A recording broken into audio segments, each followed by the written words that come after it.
आता बातमी आहे नांदेडच्या किनवटमधून। किनवट तालुक्यातील दयाळ धानोरा परिसरात 10 फेब्रुवारी रोजी झालेल्या अस्वलाच्या भीषण हल्ल्यात गंभीर जखमी झालेले शेतकरी चंद्रसिंग शेषराव राठोड यांचा उपचारादरम्यान 16 फेब्रुवारी रोजी छत्रपती संभाजीनगर येथील शासकीय रुग्णालय घाटी येथे दुर्दैवी मृत्यू झाला। या घटनेमुळे परिसरात हळहळ व्यक्त होत आहे। मृत्यूची नोंद होताच शासन नियमांनुसार वन विभागाकडून तात्काळ आर्थिक मदत मंजूर करण्यात आली। अप्पाराव पेठचे वनपरिक्षेत्र अधिकारी उमेश ढगे यांच्या हस्ते मृतांच्या वारसदारांना 10 लाख रुपयांचा धनादेश प्रदान करण्यात आला।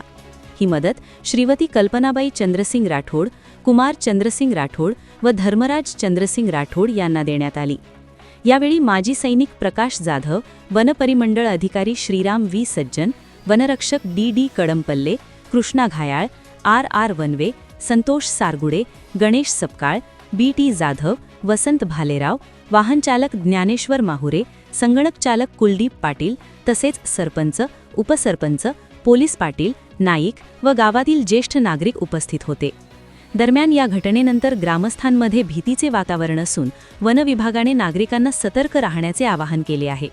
शेत शिवारात काम करताना समूहाने जाणे, सायंकाळनंतर एकटे फिरणे टाळणे आणि वन्य प्राण्यांच्या हालचाली आढळल्यास तात्काळ वन विभागास कळविण्याच्या सूचना देण्यात आल्या आहेत।